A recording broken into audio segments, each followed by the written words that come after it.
some people within our press and our media. What's her name? Bataya Sargon Akkad or what? Batya Unger Sargon. Okay. What? She you know who she is? No. We played her the before. She was Trumpist the one who said, like, Trump is to the left of. Yes. Whose dad is a Harvard neurologist. And let's be clear. I mean, there's a couple of things to be learned from this whole question of Donald Trump. And pop up. This is a Washington Post headline from Wednesday. Trump's inner circle weighs push for higher taxes on millionaires. Now, as you know, there is a budget bill that is winding its way through the House and the Senate. It's going to come to the head supposedly in September. And they are cutting. They're going to have to cut a lot from Medicaid to get to the numbers where we've talked about this, how they're trying to schemey and sort of subterraneanly cut Medicaid and make it look like it's the fault of the states. They're coming up with all different ways because they are desperate to extend Donald Trump's tax cuts, which were much more favorable to the wealthy than they were to folks who are making less than, let's say, whatever, $125,000, and to expand on that disparity, that the wealthy will get even that much more in terms of tax cuts. And there are some out there who would lead you to believe that Donald Trump is leading a MAGA populist movement. Now, I think it's true that Donald Trump will do whatever it takes for him to get elected. He doesn't care. I don't think that he has some populist streak inside him, but is it possible that he could, in himself, definitely raise it? Are there people in his coalition that feel like there has to be some type of economic populism? Usually, it's like this guy, Steve Bannon, who feels that it should just be for, real Americans, real pure Americans should get this as part of his whole movement. But this is Steve Bannon on Wednesday, as somebody is floating the idea, enough so that Jeff Stein at the Washington Post got it. I don't imagine Jeff Stein has too many connections within the Trump administration. But Stein wrote, Donald Trump's inner circle is weighing whether the White House should back raising taxes on Americans earning more than $1 million per year as part of the Republican 2025 tax legislation. This is according to 2 administration officials and 3 other people briefed on the matter. It has gotten largely a chilly reception among Republicans on Capitol Hill. No. What? I know that's shocking. What happened to MAGA populism? I know that's shocking. R.I.P. MAGA populism, January 2025 to April 2025. Now, J.D. Vance and Budget Director Russell Vought have expressed openness to the idea in internal administration deliberations and are viewed as supportive, said the people who spoke on the condition of anonymity to describe the private talks. And I will tell you right now, it's their aides who are who are giving the, because they want this out there, right? Like it is helpful for them in the same way that it was helpful for other people to say, Donald Trump's actually a populist. There is no populist movement on the right. It's anti-war too. There is no populist movement on the right. They may throw it around. They may, suggest it, but they're never going to do that because you don't vote for a president. You vote for for its constituency too, which is why, Mike Johnson took about 30 seconds to kill this. Stephen Bannon, who served as the Trump's chief strategist has been publicly urging Trump to endorse the plan as part of a way of defanging Democratic attacks on the GOP as party of the rich. Now, someone should get Elise Slotnick on the phone and did I say her name? Alyssa Slotkin. Okay. Somebody should get both of them. You got the last name right this time, though. Somebody should get everybody on the phone and tell them, people understand oligarchy. Here is Bannon on Wednesday trying to push this. And he's, of course, shut out of the inner sanctum So the day of reckoning's here, folks. The simple math is, unless you raise the taxes at the upper bracket, the math doesn't work. The math ain't that great with doing that, but that's kind of a starter. And so anybody wants to show me, come back with some math, and you know what they're going to say is like what Elon said was going to be a 5% growth rate. Well, Elon said a lot of stuff that none of it's turned out to be accurate. Like, where's my 2 trillion in cuts? Where's my 1 trillion in cuts? Where's my 150 billion in cuts? Just show me any cut. That's not programmatic, because the programmatic were being done by other people. Show me waste, fraud, and abuse. You've been over the Pentagon for 2 months, bro. That's a viper's nest of, wait for it, hang on, wait, waste, fraud, and abuse. I got nothing. And you're going to have to cut the defense budget. All these fantasies. People run around and get fantasies. They're fantasizing now. The global bond market gets a vote here. Don't forget the equity market, right? That's just lowering the cost of economic capital. We don't need to, but just, it's sort of fascinating what he's saying here. First off, he's saying exactly what we were saying the other day about Elon Musk's fake savings that have just like shrunk, not too dissimilar from Tesla profits in the same way. And Bannon is trying to pitch to the Freedom Caucus people, like, you got to raise taxes on millionaires if you want to deal with this deficit and debt. From my perspective, you raise this money because you want to decrease wealth inequality. There's another reason. It has to do with the power dynamics within society. But nevertheless, Bannon's out there pitching it. But he knows ultimately that it's not going to work in this Republican Party. And there is no other Republican Party, folks.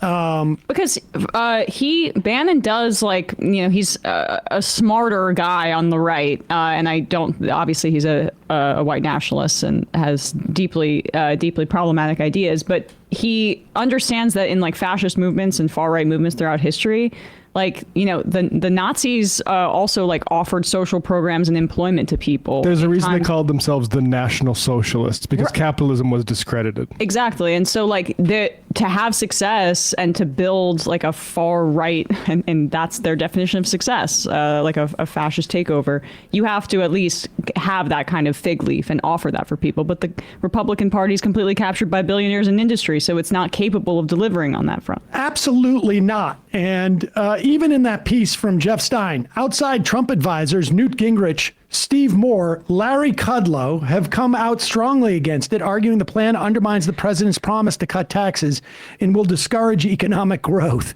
Now, of course, the whole Laffer curve stuff. I mean, as Bannon said in there, you know, Musk, of course, also doesn't want taxes to raise.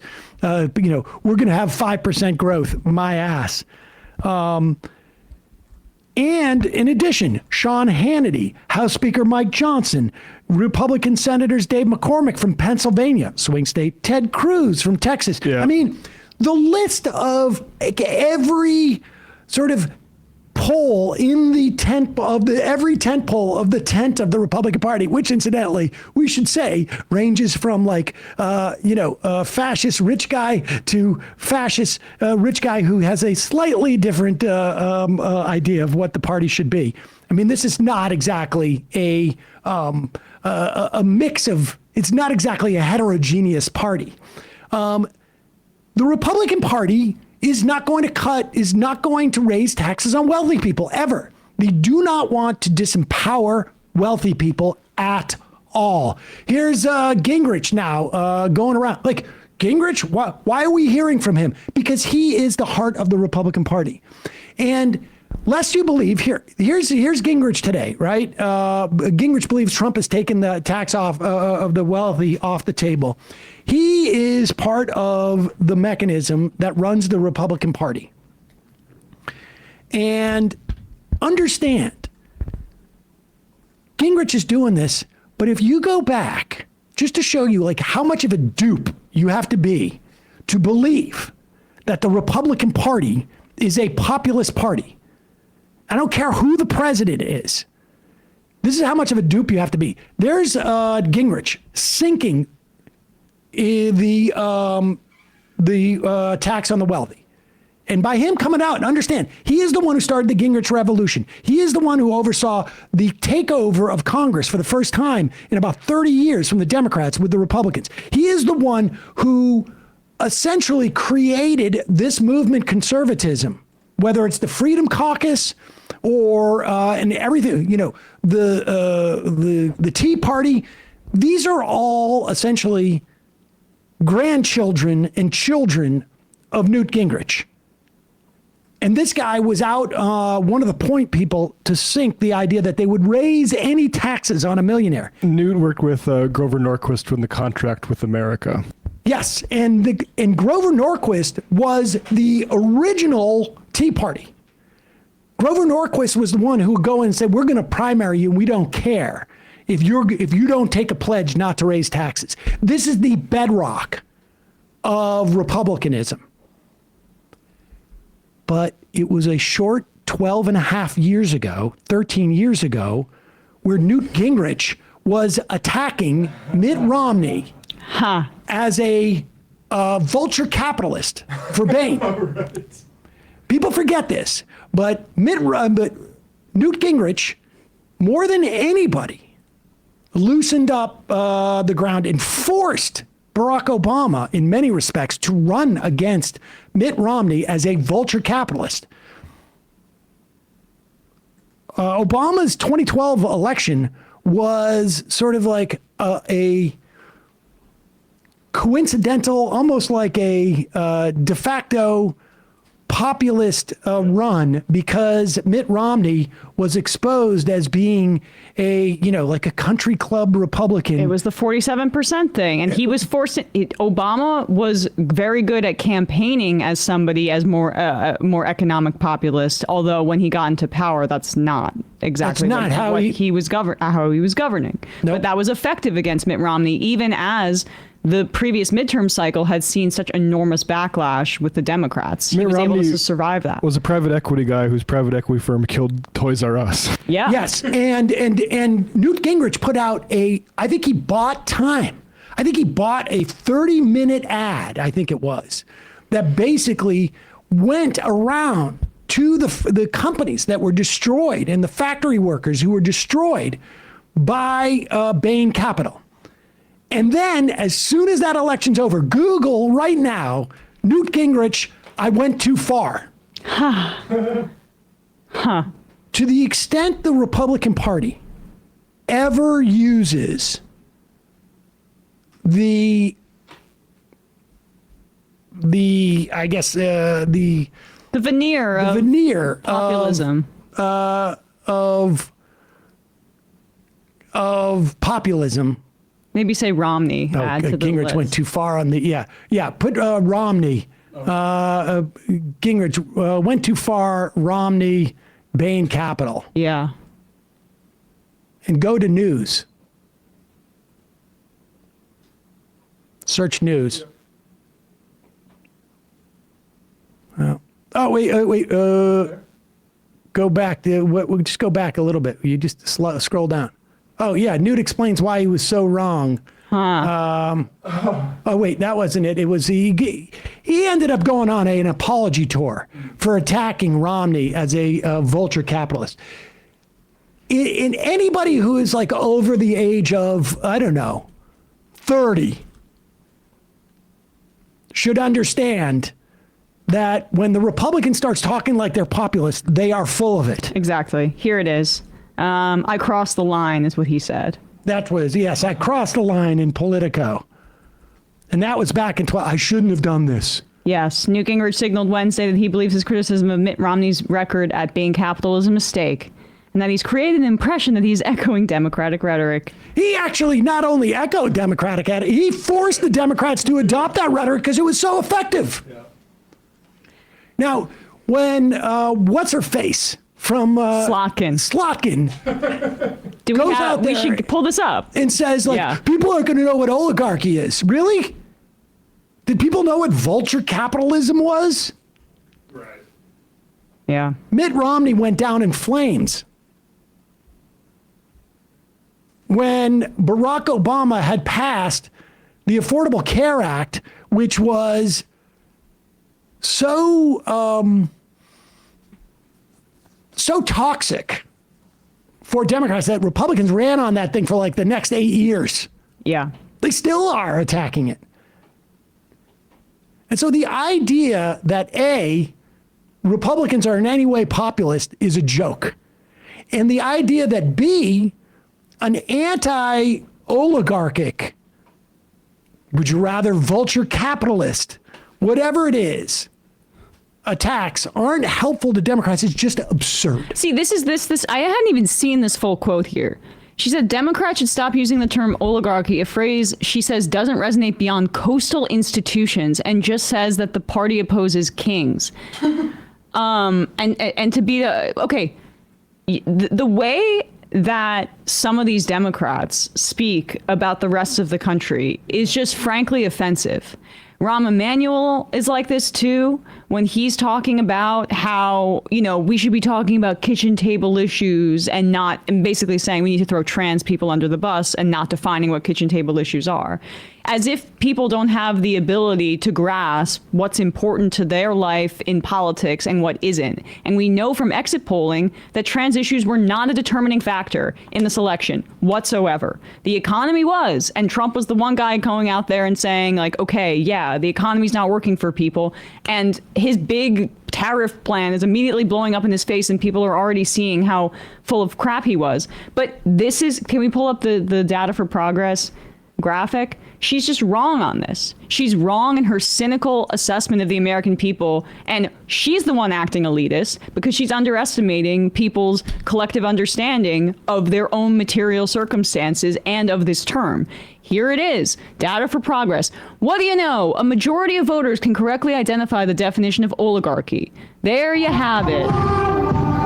And a majority of independent and third-party people, that's the best cohort. Independent third parties know more about the definition of oligarchy. You want to talk about the center of the country? You want to talk about how you actually win over independent voters and you win elections? That graphic says it right there. It shows you right there that there's even more class consciousness about oligarchy from non-Democrats or Republicans, people who are less politically engaged because they fundamentally don't like either party because they think they're captured by the oligarchs. You know what's a good way to get around that and for Democrats to have electoral success? Harness that energy. And Slotkin, representing her donors, is and wealthy interests, and that faction in the party is trying to undercut the most salient political messaging opportunity that the Democrats have had in years. Language is a tool. When Trump called DeSantis DeSanctimonious, everyone's like, people don't know what that means, but people like being given a new tool for a job that they want to complete. The problem is Slotkin doesn't want them to do that job. Well, here's the thing. Yeah. If you wanted to replace oligarchy, you wouldn't say king. Yes. But the reason why she says king, and this is important. Yeah. If you dig down, if you sat down with a historian and talked about a king, they could say, well, actually, the king, it was an oligarchy. Like, it was very much of an oligarchic system. It was feudal, but you had the dukes, and the king was the richest person of everybody because he was the king. But in the popular imagination, king denotes someone who is trying to exert political power as if they're a dictator. But oligarchy is something different. That is that moneyed interests control our government. Yeah. That our democracy is under siege, not because power is consolidated in one individual, but it is consolidated within a class of individuals. And this is what she doesn't want to do. She does not want to address the issue of money in our politics. And the way that you avoid that is by almost like it's the equivalent of secularizing a religious question. She wants to take this out of the realm of material and materialism and economic power and the political economy, and she wants to keep it only in that process and democracy frame. Now, we know the democracy frame in and of itself as real of a threat as Trump is to democracy, has not succeeded in animating people in voting against Trump. I mean, aside from from a policy standpoint, it failed. It failed. He attempted a coup 4 years ago, and 4 years later, he wins the presidency. And it's not like nobody was talking about it. He just does not animate people. So you cannot say we shouldn't refer to an oligarchy. We should refer to him as a king. And also we should talk about kitchen table issues. Those two things are at odds with each other. Exactly right. Because the reason why people are sitting around their kitchen table and saying, we can't pay these healthcare bills, or, my job's not paying me enough, or, gosh, I wish I had parental leave, or how are we going to take care of mom, or how are we going to take care of dad, or how are we going to take care of our sick children?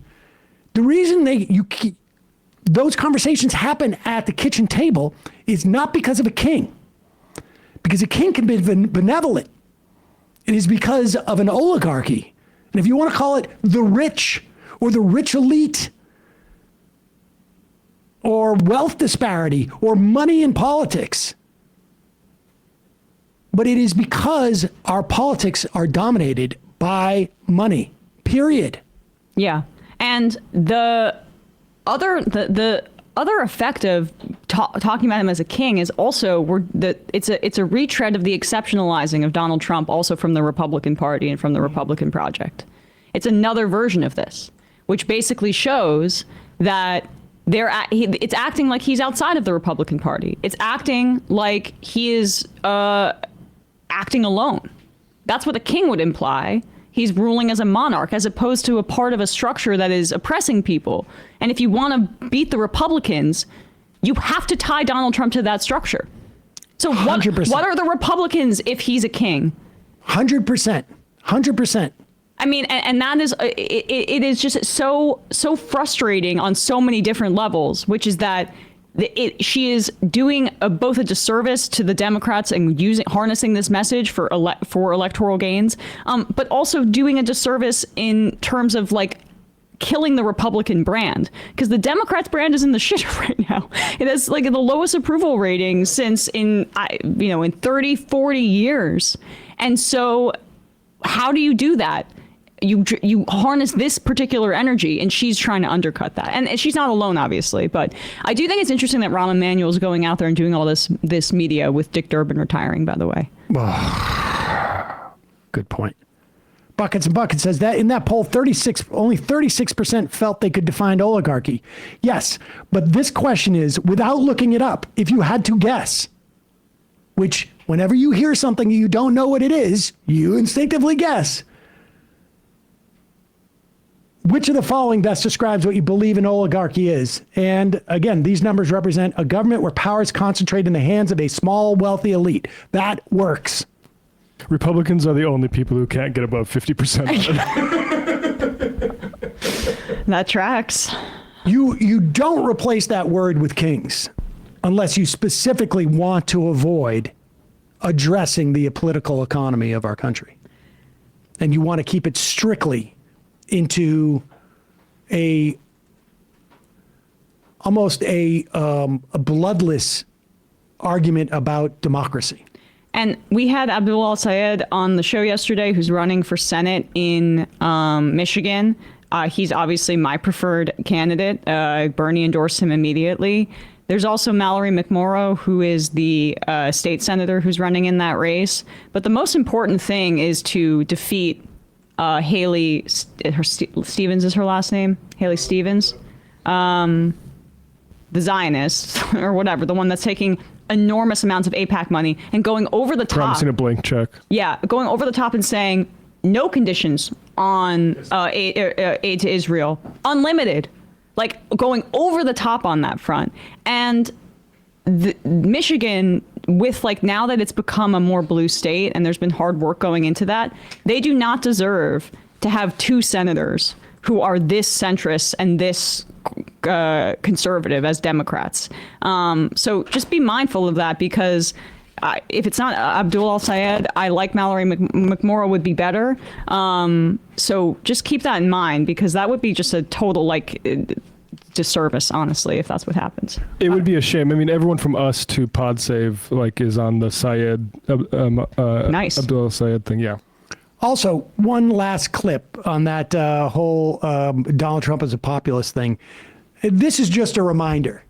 If you are, for a moment, believe that Donald Trump is a populist. Now, maybe something has dramatically changed since he cut taxes for wealthy people last time, and his only legislative edict this time around is one big, beautiful bill that cuts Medicaid, I should say, and cuts taxes. Maybe something dramatically has changed in the last, 5 minutes.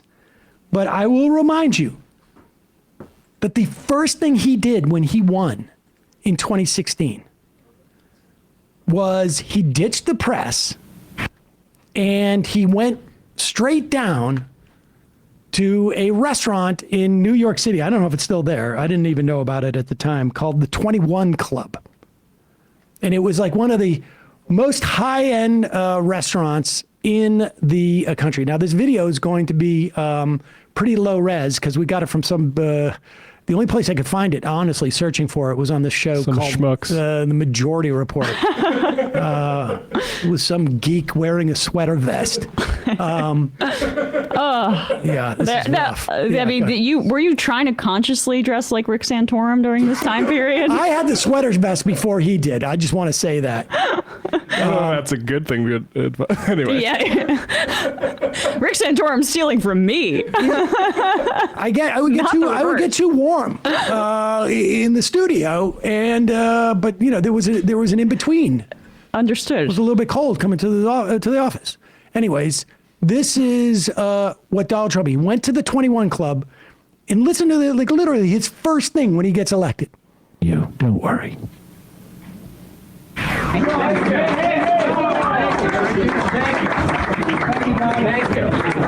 you. Have a good meal. Thank you. Thank you. Hi, Mr. President-elect. Thank you. Thank you. Get your taxes down. Thank